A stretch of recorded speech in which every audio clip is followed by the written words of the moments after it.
It's exciting to have Dr. F. Bruce Williams, the pastor of Bates Memorial Baptist Church of Louisville, Kentucky, to be our very special guest. So first of all, thank you so much for consenting to this interview, and I appreciate you doing it. It's just amazing to have you and what you know about preaching and the preacher you are. I know that this is going to be fabulous, and a lot of people are going to watch it. So thank you for consenting to do it.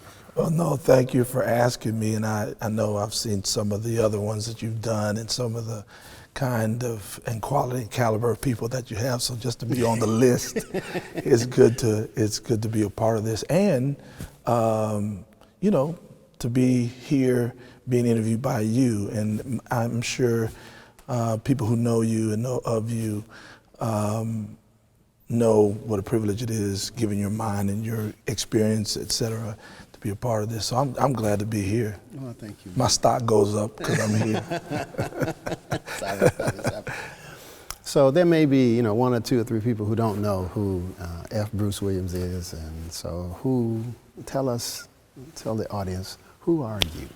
You know, my parents were Earl and Noreen Williams. Both of them have passed. My mother passed just recently, in recent months. I've got, there are 6 of us in my family, 4 sisters and a brother, my older brother. I share the middle spot in my family. I had great parents. I got great siblings, had a good upbringing. Nothing extravagant, a lot of love in the house. Where? Well, I was born in Hampton, Virginia. My father was in the military. He was a lifer, was in there for 23 years. We left when I was 5 and moved to Florida. And I grew up in Florida. I spent about a year in Alabama because of the service, but we came right back to Florida. So most of my early life, I grew up in Florida. Okay. And I only left to go to seminary to do to do master's work at Southern in Louisville, and then at United in Theological Seminary in Dayton. So most of my life was spent in Florida. I was raised there. I'm married to my wife, Michelle, and I met her at Florida A&M University, both of our alma maters. And I have 2 daughters, Imani and Naila. Imani is my older daughter, and Naila is my younger daughter. And interestingly enough, my oldest daughter went to Clark Atlanta, and then came back and did master's work at U of L, and now she's in Florida. With the nonprofit, my other daughter went to Howard University, and now she's doing graduate work at Florida A&M University. Wow. Both of them are back in Florida, about 3 hours away from each other. So I've been married, they're in their 20s, they're millennials, 28 and 24. Been married to my wife going on 34 years. Wow, congratulations. And thank you. And I'm married because I got a good wife. So I'm married up. And it's been a great marriage, and family. It's been a great, rich experience for me. And I've been at the church going on 32 years. Okay, wow. And I've been at the same church. And I feel like I've pastored about 5 churches, even though it's been the same church because of everything we've been through. When I went there was about 80 members, average age 65. Now there's several thousand. We say 5,000, but I really don't know, And we've gone through a lot of transitions and changes, and it's a very vital and vibrant church. In fact, it's located in Louisville in part of the poorest zip code in Jefferson County. Just as an aside, while I was there, we had a fire while I was there. In fact, I was in graduate work, doctoral work at United and we had a fire. And the interesting thing is, when we had the fire, I had some kind of well-meaning but misguided peers say, well, look, now you can leave because, there's prostitution, there's a high misery index, there's poverty, there's all the pathologies of a poor neighborhood. So you can leave now so you can really grow your church. And And I thought about it for about a millisecond, and I said, well, all the reasons you say we ought to stay sounds like the reasons, we ought to go, or sounds like the reasons we ought to stay. And I said, I want to see God be God here. And if there's a place God can be God, it's got to be here. And God has shown himself to be strong. Wow. So what are you most proud about relative to Bates Memorial? That I survived it. No. Somehow we made it. Yeah, somehow we made it. I'll tell you what I'm most proud of. When I first got there, one of the expectations, when I first got there, I was a young African-American pastor, relatively eloquent with a master's degree, all right, in a church in the poorest zip code in Jefferson County, a lot of needs. Mm-hmm. Historically, the oldest black community in Louisville. Okay. Ex-slaves came and populated the area. So as you can imagine, we're right across the street, the church at that time was located in the projects. Mm-hmm. Right? So the expectation is you have a pastor there, they want you to participate in every community organization imaginable. Right. NAACP, SCLC, Urban League, and every community thing. So that was the paradigm, so that was the one I attempted. Mm-hmm. One of the things I noticed, though, is a number of pastors who had followed that paradigm, who had streets named after them and everything, ended up with a lot of credibility, I suppose, in the community, but they ended up with 12 members. Mm-hmm. They kind of sacrificed the congregation on the altar of community service. Mm-hmm. And that isn't how I saw it. I said, this is not the best way to do this. Mm-hmm. So early on, I made a decision to get out of most of those things and focus on creating a community of believers, so that rather than me doing 100 things, why don't you have a community of people that do 100 things? Right. And have them in strategic places. And usually sometimes pastoral egos don't let us do that. But now I got a lot of criticism because the expectation of the community is this is what you should do as a pastor. And this is the best way for you to serve the community. And so I decided to do it that way. And as a consequence now, one of the things that's most exciting about that church, aside from the clarity of its mission, is we have people strategically placed all over the city at various places.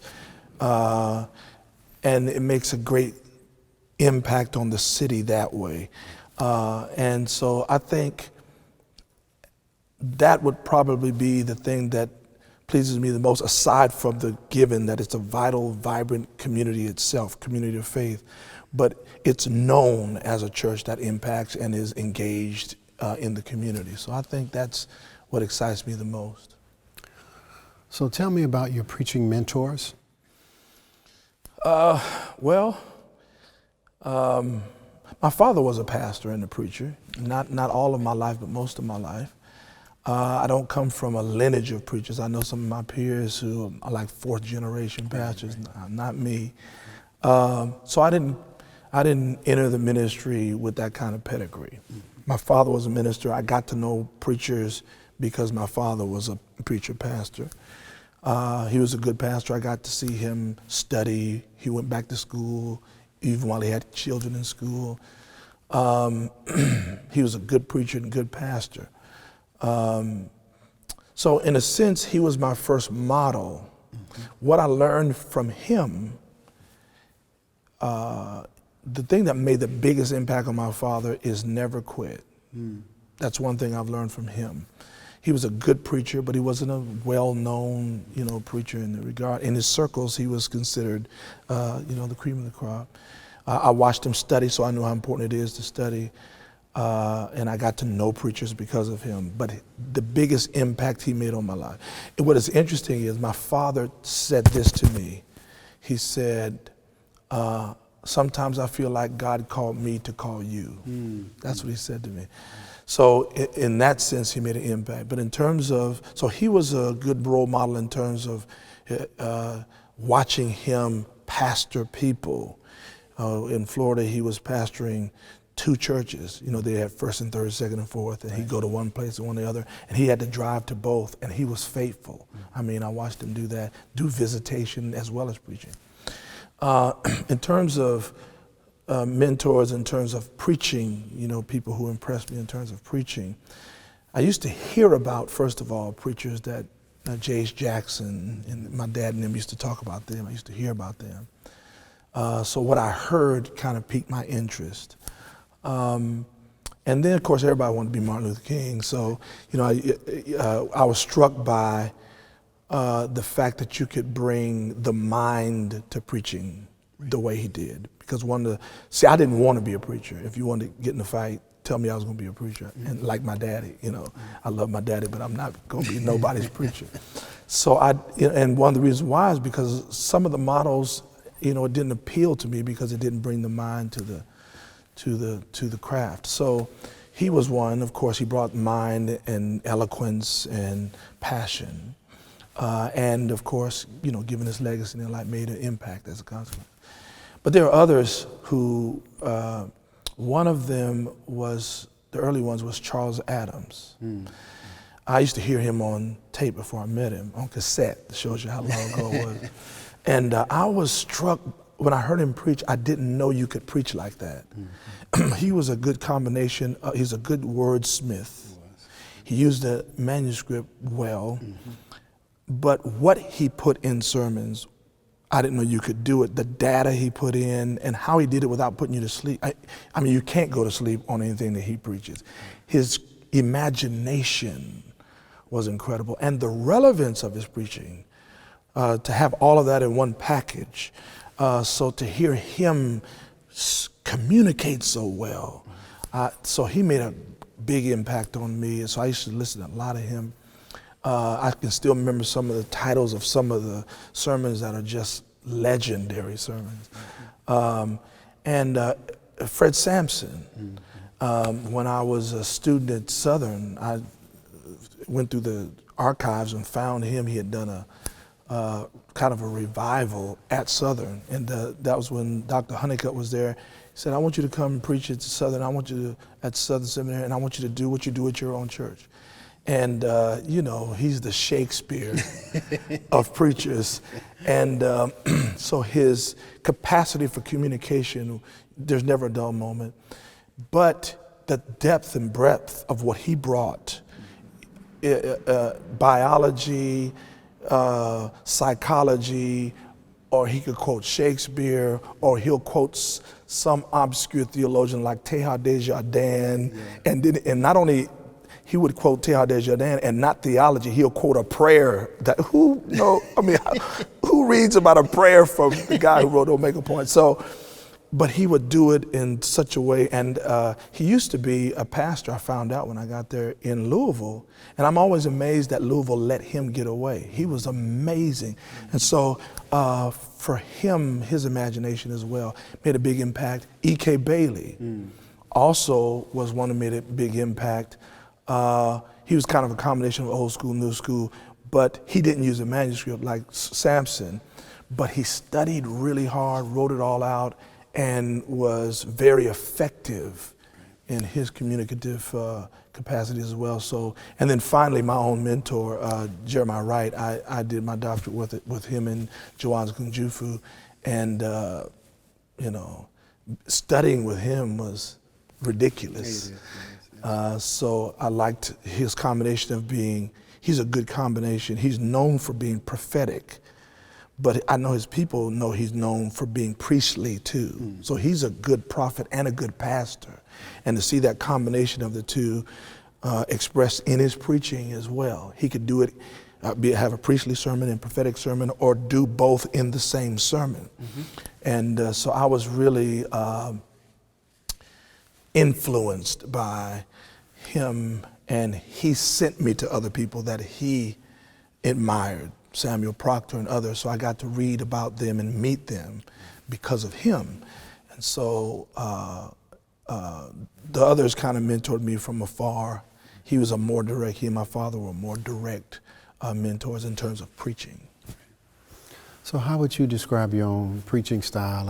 I'm assuming a mix of all of these. So how would you describe your preaching style? What I love is narrative preaching, expository, but narrative preaching. I love narrative preaching because I love the art of storytelling. To me, it makes sense to, because the Bible is a story. Now, it happens to be a specific kind of, it's redemption story, it's Heilsgeschichte, salvation history, but it's a story. And I like it because, you know, when people are young and they're kids, you know, the parents, would you tell me a story? I think that people never outgrow wanting to hear a good story. Right? I also think that if you want people to be not only biblically literate, but if you want people to remember the principles out of which that come out of the text or the lessons that you want them to learn, if you do it in story form, then it's easier to remember. And then I also think that stories send people back to the Bible. I've heard on more than a few occasions people say, I'm gonna go back and read that. I never saw that. All scripture doesn't lend itself to story at all. It lends itself to expository delivery, but not always to stories. But even those texts usually have a background, a context. So you can kind of insert it within the context of a story. And so that's the style I prefer, is telling a story and watching and tell it in such a way that it kind of unfolds before the hearer. You know, one of the ways you can preach, you know, that you're taught is you can tell them what you're going to tell them, then tell them what you said you were going to tell them, and then tell them what you just told them. That's an effective way of doing it, but it lets the cat out of the bag too quick. I like the element of surprise. So for me, it's like getting in the car and saying we're going to so-and-so. And especially if you're telling a story in the Bible or using a story that they know, then they think they know because they know the story. So you say, get in the car, we're going to go to the parable of the prodigal son. And they go, oh, I've been here before. But then you start driving and you say, look at that. They look out the window, I've never seen that before. And you look at that, I've never seen that. And so they think you end up, you know, at the point you're making, and the point, even maybe a point that they anticipated, but they didn't know all the other things on the way there. So they didn't know, and that makes them go back to the text. And so I love storytelling. So how do you prepare your sermons? It begins with the text, always. So I like reading it in different translations to get a feel for the text. My intent is actually to get a feel for the text. So once I've determined what the text is, I try to commit it to memory as best I can, because I believe that your subconscious is working on the text even if you're not aware of it. So if you have it, it's always with you. And thoughts will come, or illustrations will come, or incidents will come, and it'll come back to your mind. Holy Spirit bring it to your mind. And I tell people not to trust your memory. If something comes to you, put it in I have a phone, I have a seed bed, put it in your phone or write it down somewhere. Don't trust your memory, you'll forget it. So I try to become familiar. I read all kinds of, different translations, and then you do, what you see that's similar and what's different, what stands out, those type of things. After that, I try to find out, after I do word studies and things like that, to me, before I even try to get to commentaries, ideally, I like to write down what I think I see. And so I just write down what I think I see, anything that comes to my mind, ideas, principles, truths. And then I do, go to commentaries and even do some more background to see if I'm correct, or if the truth I think I see is really consistent with the cultural context or literary context or the word itself or whatever. Then after I bring all of that to bear to inform me about it, so I've already wrote down everything I think I see, then I do background research about it and the like, and then once I do that, I just start writing. And oftentimes, the text itself has its own structure, so you don't have to come up with something. Sometimes it'll come to me, the outline will come to me, and so then I'll use the outline. Sometimes the outline comes to me while I'm writing it. But I just follow the flow of the text or the flow of the story or the flow of the thought I want to make, and then, set it aside and then go back and polish or exclude, because, if you like to study for sermons like I do, you have to resist the temptation of trying to tell them everything you found, because it's all exciting to you. Right. And so you take out for time and for focus and for clarity. You check transitions and illustrations, or if you're not using illustrations, the illustrative language that helps people get a sense of what you're talking about. Because for me, the sermon isn't just to be heard, it's to be experienced. So when I'm researching for it and writing it, I'm not just going to the text, I'm stepping in the text and looking around, asking questions, and using all my five senses to ask the questions. And then when I put it together, you bring the scholarship, the text, the information, the imagination that you bring, creativity that you bring to the text, and then you write it out. And then I used to be strictly a manuscript preacher. Mm-hmm. I would not go to God couldn't get me to go to the pulpit without a manuscript. And now I don't use it. I may use a manuscript a couple times a year. Mm-hmm. I still try to write it out when I can, write it all out. But now I prefer the freedom, once I internalize the sermon, the freedom of preaching it without a manuscript when I can.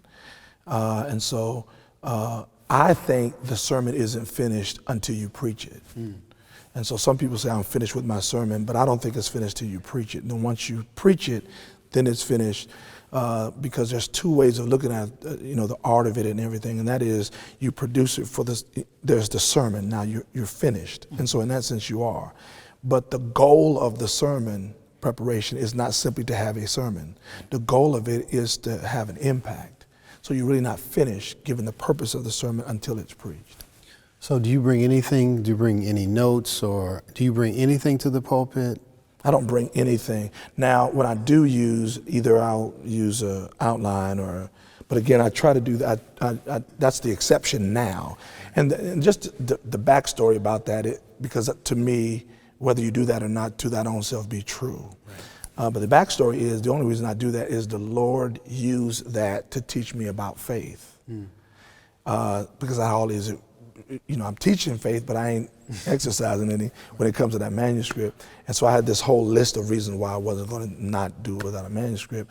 And God had checked them all out until there was one last one. And the last one was checked out in a conversation I was having with a friend of mine. We were eating lunch, and I was talking about it. And I said, well, man, I can't do it. What if I forget something? And he didn't even stop eating. He was just eating. And when I said that, he said, well, part of the ministry of the Holy Spirit is to bring back to your remembrance the things you've been taught. And he just kept talking. I wanted to smack him because he had checked off my last excuse. Right. And so, but no, I usually don't bring anything. The text, read the text, but I usually don't bring anything. So my sense is that when people come to the pulpit with no manuscript, it's important for preachers to know there is a written manuscript behind, a very detailed, and you describe that process. But also in the pulpit, there is oral composition. You're composing. So give me your feedback, because I don't want preachers, not that you said this, it's just some people think that it's either more spiritual not to have a manuscript or that somehow you just get it and there's not all this work that's behind it. Yeah. Whenever I teach preaching, I always tell people that one of the mistakes that preachers make when they're watching very effective communicators is they think that the answer is in the pulpit to their effectiveness. The answer, the key is not in the pulpit. The key is everything that happened before then. Okay? And so I don't believe that you get up in God. People use that text where he says, don't worry when you're drugged before the magistrate, just open your mouth. Yeah. Well, that's an emergency situation. That's when you don't have a chance to prepare. But otherwise, study to show yourself approved.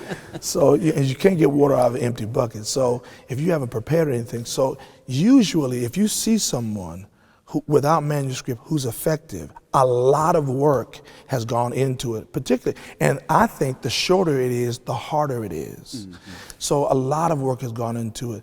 And I've used full manuscripts when I want to be very precise and detailed, or depending on the setting. I preached for Lot Carey one time, and it was on mission. So I preached this one, and I didn't want to miss a lot of what I wanted to say. So I brought the whole thing there. But no,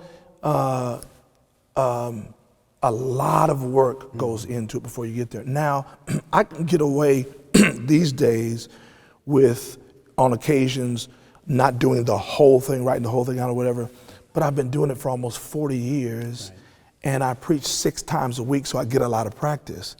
Right. And I was a full manuscript preacher for years, and what happens in that process is you train your mind to think through things. One of the things that happens when preachers are in preparation who don't do a full manuscript, and I always tell them, whether you just want to use an outline or not, at least still write it out, because writing it out makes you think through the thoughts and makes you choose the words. But what happens is they'll get a great thought and they'll think, oh, that's a great thought. And they think that because they got a good thought and they stand in front of their mirror, that this is gonna be good when I do it. But they hadn't thought it through. Right. And standing in front of your mirror and then standing in front of those people is not the same experience. I've heard you preach many times and have just loved and just always been blessed by your preaching. So I want to talk a little bit about hooping. So how would you define hooping? And then secondarily to that, would you consider yourself a hooper? I'll start with the second one first. I don't consider myself a hooper, especially not in the classic sense, like, of people. When you think about hooping, that's who you think about. So from an audience that don't know the classical talk, give like Jasper Williams or C.L. Franklin or people like that. E.K. Bailey, and some would even put Charles Adams in there, but it's a different kind. Well, for me, I love it, by the way, if you can do it. I think it's something that is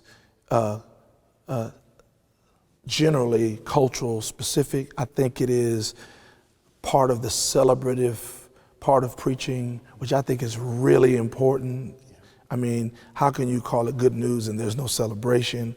And even when you have to, that's what I love about black preaching, even when there is a word that is a hard word, the celebratory part of it is the reminder that there's always hope, that there's joy in the middle of it all. There's always something you can celebrate. And it also, preaching at its best is when the head and heart hold hands. Right. So I think it reminds people who, on the one hand, people will always have a tendency, not always, have a tendency to associate that with superficial, purely emotive, irresponsible, irrelevant preaching, which is not the truth. Right. But then those who have an aversion to the emotive part of it, who are very cerebral, I try to remind them that you're not just your mind. Right. And also, people don't remember things just because it was good information. They remember things because the information had an emotive impact on them. That's one of the reasons why people use humor, because it's an emotion and humor opens the door to the information. So anybody who can do it, I love it, but it should never be a substitute for substance. Yes. But the celebrative part is one of the things that makes black preaching unique, and one of the things that has helped black people get through some of the darkest nights of man's inhumanity, that we've ever experienced. And I think it's not an accident that this celebratory piece comes from people who've been through so much pain. Yeah. So I'm gonna press back again. So tell me your celebration style. You're very effective at it. So I want you to, you know, and I know you thought deeply about it. So, yeah. Well, some of it has to do with my own excitement about what I'm preaching. You know what I mean? It isn't, you know, so I'm not a classic hooper in the sense of the ones that I've done, but I have my own way of doing it. And when that opportunity comes, I like to flow with that opportunity and feel that opportunity and enjoy that opportunity. And especially, and I love preaching all over the country. I really like preaching at my own church too, though. I really like preaching. But when you're there and you can, and every pastor and preacher knows this, there's a time, it's almost like you're in emotional sync with there's a rhythm, there's a connection, there's an umbilical cord. And when that moment comes, it's just time to have church. and so, you know, it's like your book, like to never stop praising God. I mean, you know, that moment is a precious, special moment. And I think we do ourselves disservice when we denigrate it or are embarrassed about it because of some other cultural thing. So for me, when that moment comes, I mean, I'm not a musician like Marcus Cosby, so I can't say give me E flat or whatever. So if I just got to feel it, and people, you know, the guy on the organ helps a brother out. But I don't have any aversion to that moment. And for me, it is not just emotional. It is that, right.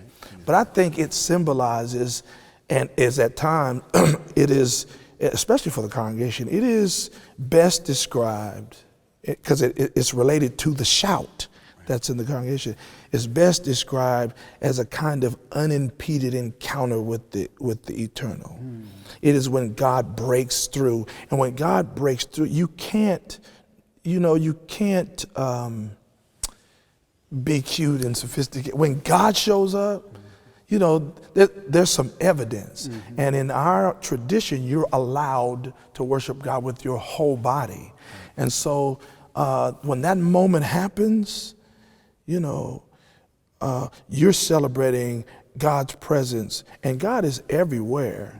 But there are times when two or three gather together, there I am in the midst. There's a sense in which the every-awareness of God impacts in that moment in such a way that it isn't happening elsewhere, perhaps in the worship experience.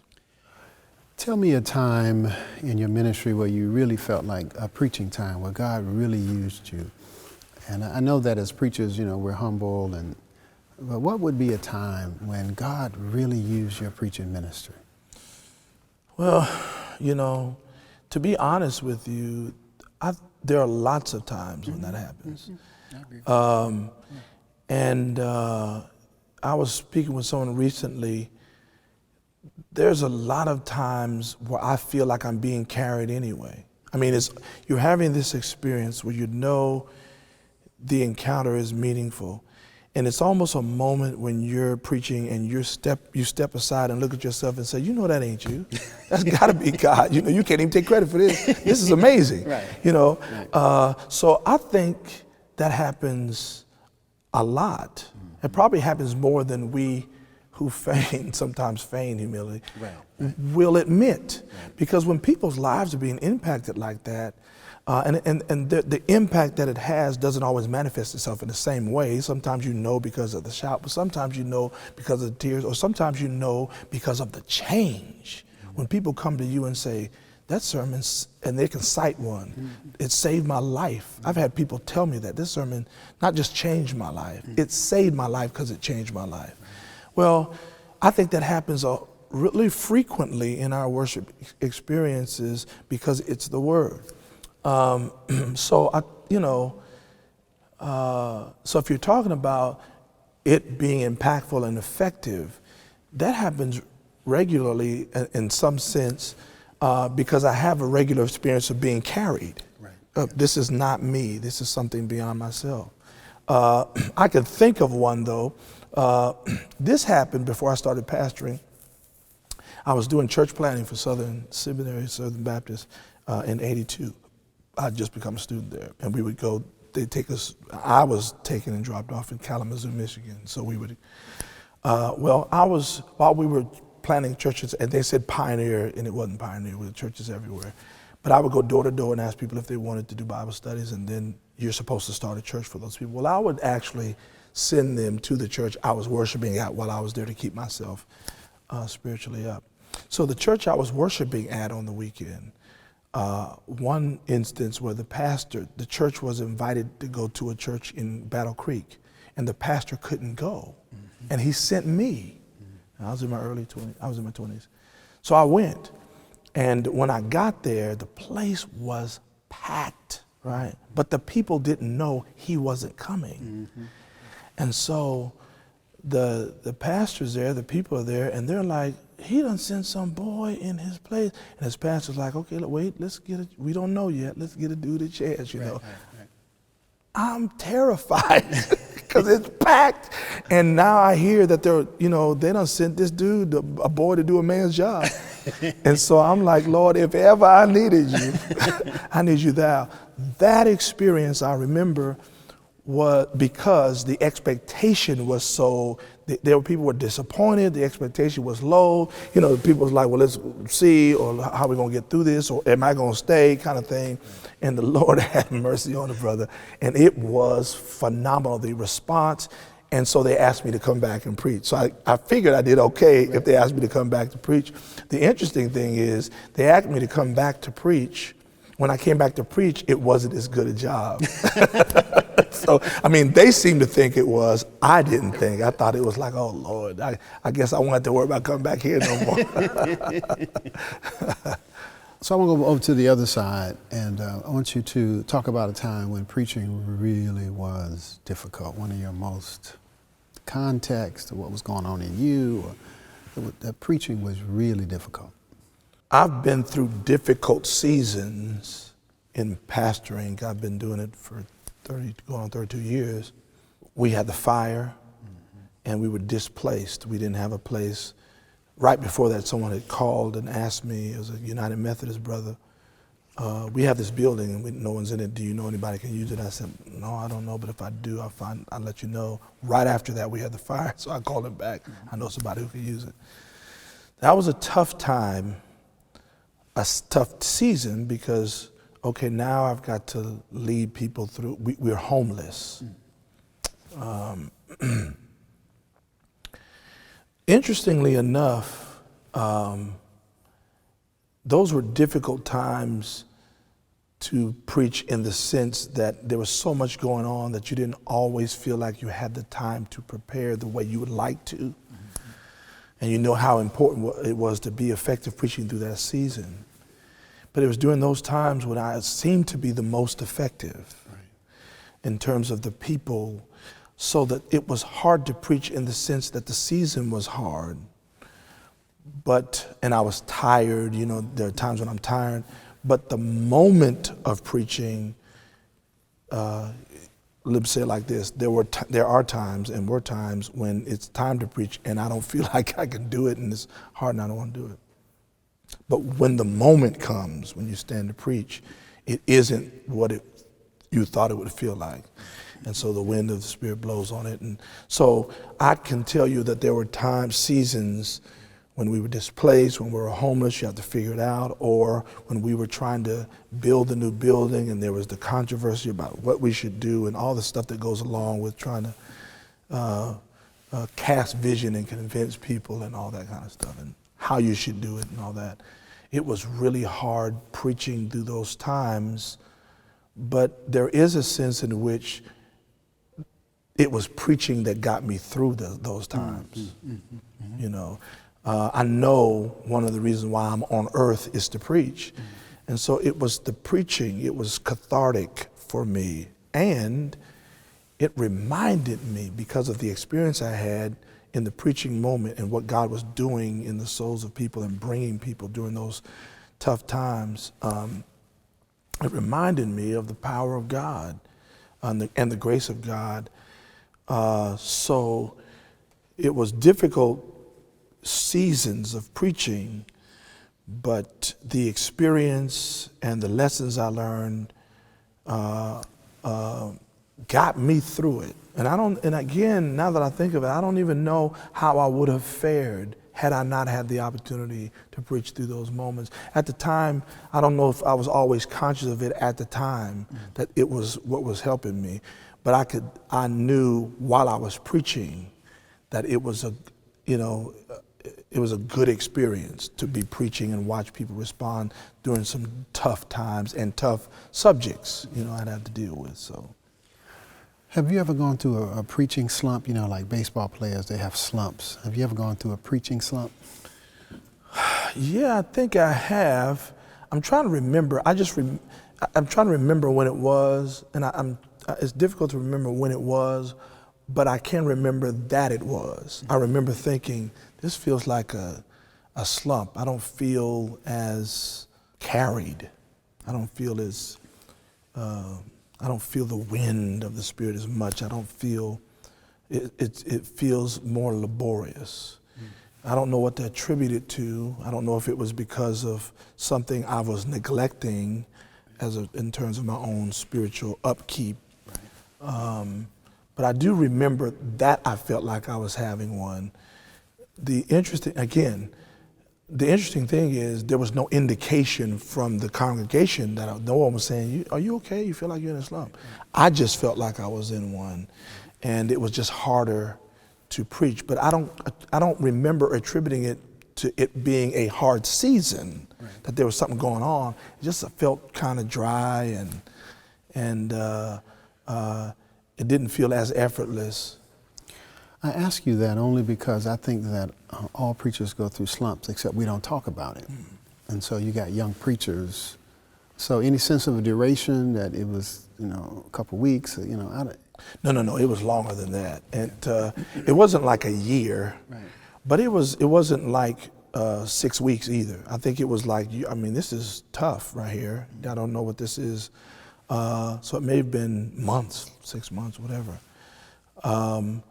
And I'm trying to remember too if I even talked about it. And I may have, and if I would have, it probably would have been not a lot of people, but I would have talked to some close friends of mine about, man, how do you get through this time? Or I really feel like this is dry. I do remember an instance where I just felt like, and this is an instance, kind of symbolizes the experience. I remember an instance where I was just having a hard time with the sermon. And it was getting close to preaching time. And I was like, man, I need this. So I called Kevin Cosby, who's probably my best friend in the city. And I'm like, dude, man, I'm having a tough time getting through this. It just feels heavy. No fresh thoughts, no creativity. It just feels, what do I do? And he said, man, go play some basketball. And I was like, dude, you didn't what I said, I got to preach tomorrow or the day after, and I'm stuck.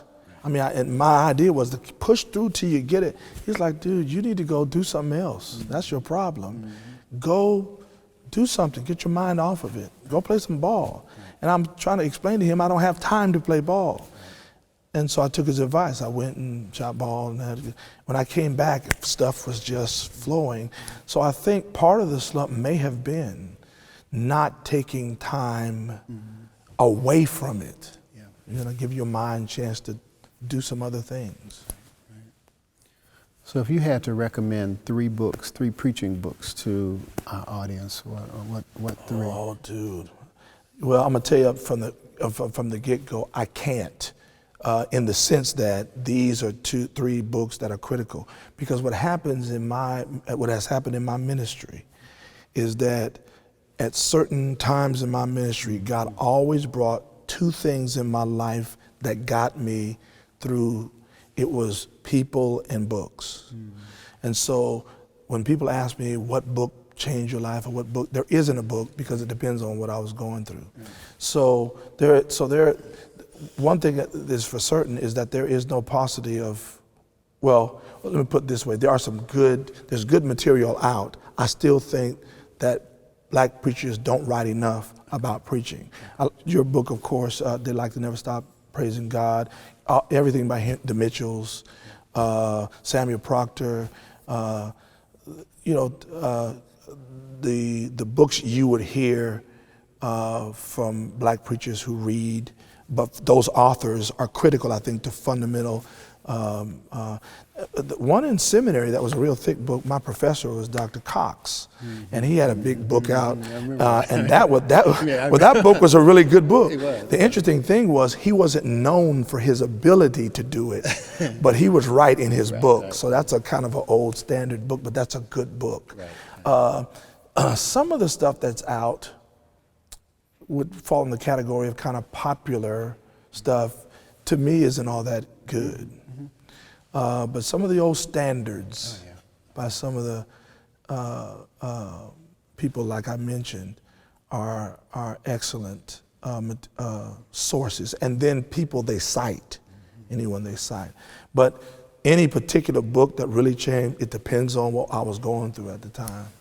Tell me, you mentioned teaching preaching, so tell me a little bit about where you preach, where you teach preaching, and what you try to accomplish in students that you are teaching preaching to. I haven't, I'm not an adjunct professor like some do on the side. I'd welcome the opportunity, but I'm not. But there would be at conferences, conventions, or churches. I just, Ozzie Smith at Covenant in Chicago, I preached for him, and he asked me to come back and teach his staff and other people he invited, so I did that. And then I'm gonna do a part 2 to that, and I'll be preaching there. So sometimes that'll happen. Somebody will ask me to teach preaching at a place where I've preached, or again in conventions and conferences and things like that. When I do that, when I do teach on preaching, one thing I always do is I never talk about preaching without first talking about the preacher.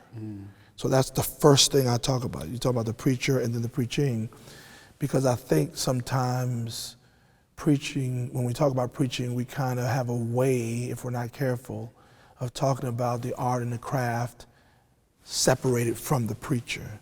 And I don't think that's beneficial or appropriate. So I always talk about the preacher first, and then I talk about preaching, because to me they're connected. I appreciate you talking to me about this whole question of teaching preaching, because I think that one of the things that I fight against is that this whole education thing, and that the only way that you can get me, and I'm not making anything of myself more than, is to pay $3,000 for a seminary class and come. And everybody can't either afford that, everybody can't do that. So I was blessed to receive. So I am really committed to non-seminary training of preachers, and I sense that in you too. So tell me about your commitment to that. Well, one of the things I enjoy is teaching preaching to non-seminary trained preachers. And I enjoy both settings, but I really do enjoy it, particularly guys who want to come and can't come, want to go and can't go, have a passion for it, are thirsty for it, but don't feel like people will take the time with them. Or they think, because they think so much of you, they think you will not come to speak to them or at their churches or with their associates or anything. I only got 12 members. So right. You don't want to come. You wouldn't come. And ask me. I'll come. But they can't afford to come. Well, we can't afford you. And I said, well, who said anything? So I'm committed to that, and I love doing it, and they really appreciate it. Because for me, the philosophy of academia, the academics, is what good is it if the masses don't benefit? And so some of us get to preach around and teach around enough that somebody who has 12 members who can't, financially just say, well, I'll go because I can. In fact, some of us ought to take some money. We ought to say, let me leave you some money, but the really good thing about that experience is they have a tendency to really appreciate it more sometimes than people who are academically trained or in seminaries. They're in seminary because you got to go to seminary, but they're in that class because they want to be in that class that you're in. My first revival, and I called up F.G. Sampson in Detroit, Frederick G. Sampson II. And I said, I want you to come. I said, I got a little church. Barbara was his secretary. And I said, I want him to come, but I don't know he'll come to this little church. She said to me, and this has been my motto, she said, he doesn't come based on size. He comes based on calendar. And if the calendar is open, right, he'll come. I assure you he'll come. And he did. I mean, little church, you know, you've been there, out there, you know, I mean, just, you know, first revival, you know, I didn't even know what to pay a revivalist for that. So it's just, and I appreciate that. People don't, people forget or don't know that I was a little church. Right. And I say stuff like, you know, these big churches would come by us like ocean liners. And the waves in the water would tip our little, Right. So I don't go on side, I go on calendar. On calendar, and if we can pray, and you know, God lead us. And so anyway, because this, I don't want to go on too long with that. But so tell me about your experience, the difference, if there is a difference, between preaching as an itinerant around the country and preaching as a pastor at home. Well, I get to do both, but I think there would be a difference if you were only an itinerant and not a pastor, because your preaching is shaped in part by the environment that you're exposed to. So if you're an itinerant, then you don't always know your audience. And if you do, you kind of know it superficially, unless you really. So the demand or what you would address wouldn't be as, you wouldn't be as informed. And you could probably take the same thing around, doing that, you know, same sermon or sermons. As a pastor, you, not only are you shaping people with sermons, the people are shaping your sermons by their need or by what you're trying to address in their lives or in their context, what's happening in the world, what's happening in their community. And they're in the back of their mind, they're wondering, what does Jesus have to say about this? Right. And so there is a difference, because there is pastoral preaching. And now you can be prophetic in a pastoral environment at a church. But you're also trying to, in addition to that, because we are called to do that.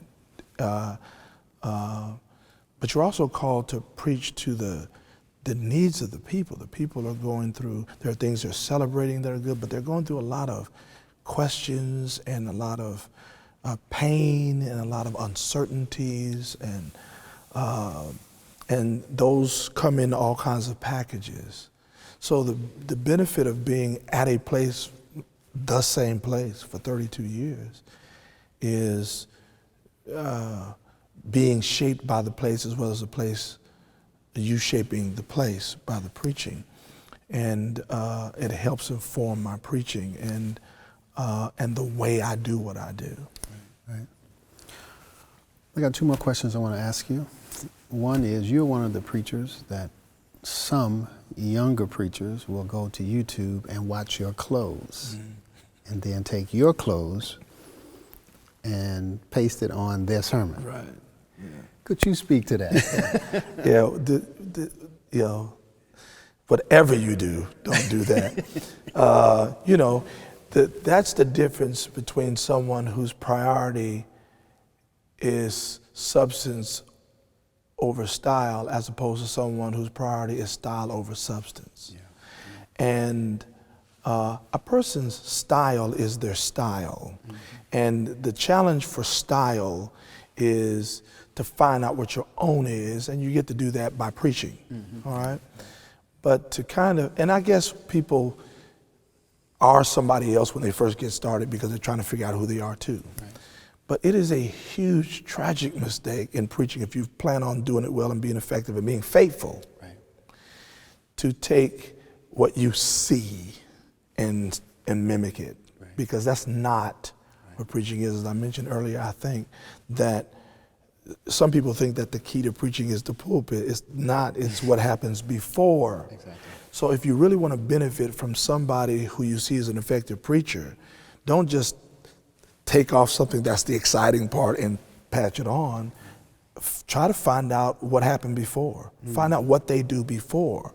because, I mean, that's gravy, that ain't meat. Right. And people can't live off, or it's dessert. Right. And people can't live off dessert. People like dessert, but you can't live off of dessert.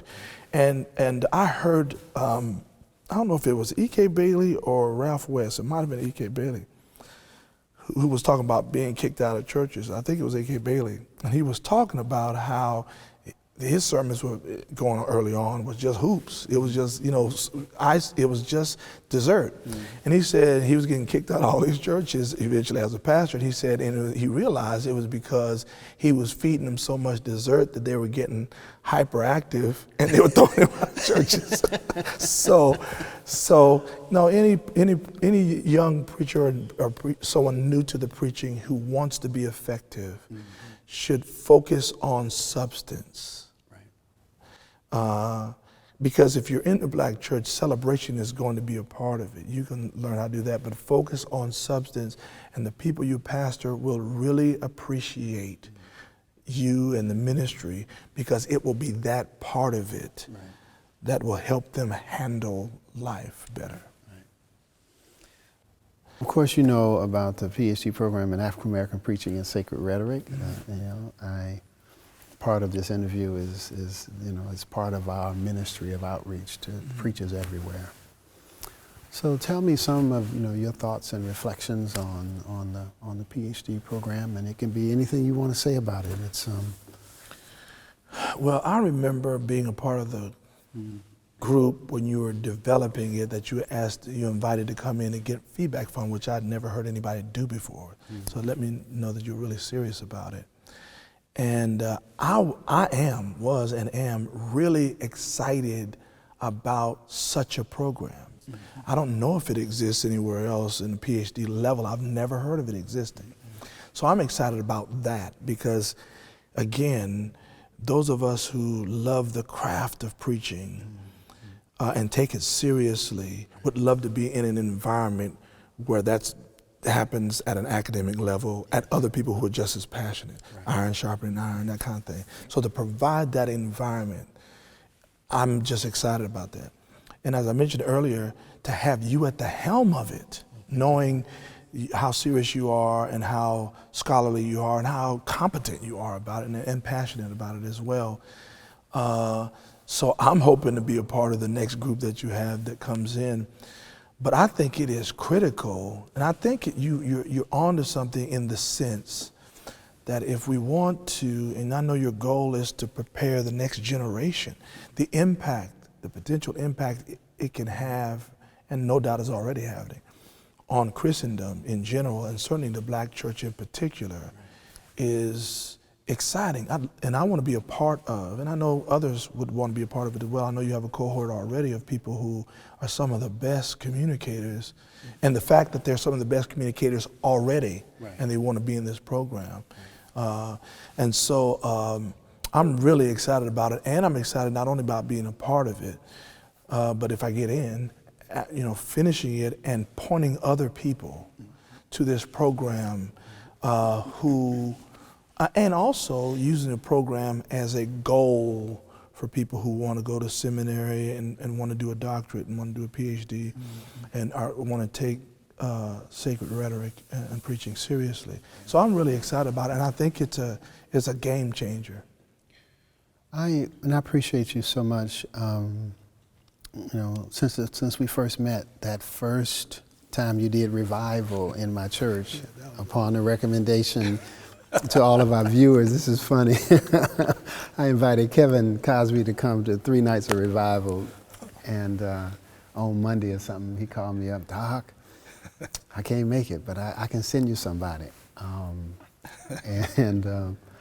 said, okay, you can't make it. I mean, the materials are out, everything's out. I got, so you came.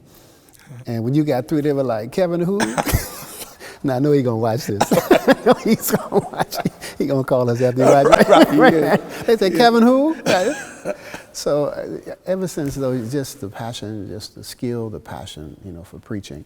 And I really believe this. I think that the sheer genius of African American preaching can generate a preaching renaissance to revive American Christianity in the 21st century. Man, I agree with you Totally.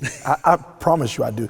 We were talking earlier, and when they talk about the death of preaching, I remember when people were talking about that, the death of preaching, and I was talking about, who are you talking about? In the black church, it ain't dead. It ain't even on life support.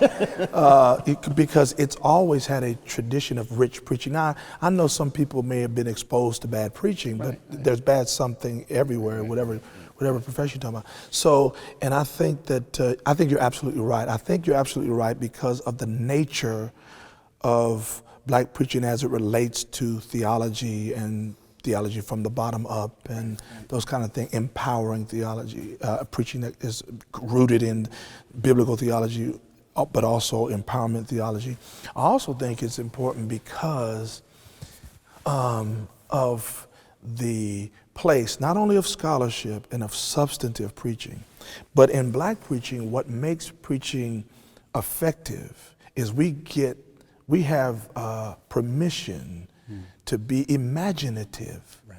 Now, imaginative without, not at the expense of truth or anything, but imaginative, which helps elucidate the truth. Right. So we get to bring creativity to preaching, and it's a pulse that adds to it. So what's important in preaching becomes not just always what you say, but even how you say what you say, right, which enriches preaching. And when you have that tradition and people are allowed to do that, and you add that to rooted in substantive theological, ethical, social, economic, political issues, we get to talk about it in a holistic, preaching that's holistic, prophetic, priestly, etc. And then you're in that tradition and you know it. Then when you're around other preachers like that, it provokes you to bring your best self to the preaching experience. And so that's why this program is so important. I'm telling you, man, I'm even more excited about it now that I've talked to you. And by the way, when Kevin, after I got a chance to come, I had a great experience. I told Kevin, anytime you can't go somewhere, just call a brother. I'll go. And we sure were blessed. I remember that. They were like, Kevin who? I mean, because he had come to you before, right? So this is the second time. So they all anticipated, hey, when you got through with them folks, I'm like, oh my God. Yeah, I'm going to figure out I can bring both of y'all next year. That'll be fun. Yeah, he's a genius, man. He's a genius. He's a genius. I just want to thank you for just for the friendship across the years, the relationship, just the seriousness of the craft, the love of preaching. The love of people that's even deeper than the love of preaching, because that's what the preaching is for, to bless people. Right. And thank you for taking the time to come. And we just, I don't make any money on this. We just put it out on YouTube and hope that all over the globe people will and learn. And, because I really do believe that the sheer genius of black preaching, we need a preaching renaissance to revive this American Christianity. Man, ooh.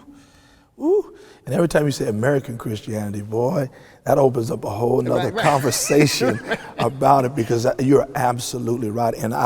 And without thinking, I think you're right. And I think that if there's ever a time that there needs to be a renaissance, it's shown enough now, to revive and correct American Christianity, some brands of American Christianity, and it's going to take some really good, substantive, responsible, holistic preaching to do that. By the way, let me thank you as well for the opportunity to be here and to be on the list, but also for the friendship as well. And I mean, the opportunity to preach. I mean, when I went to New Faith, I mean, that was a big church. I don't know what you're talking about. That I mean, it probably was little when it started, and I know that. But when I went, when you asked me to come for the Festival of Preaching, there were acres of people there, and I'd never seen that many people at a revival. I was preaching with a handful of people there. So the opportunity to come and to meet I didn't grow up knowing a lot of preachers.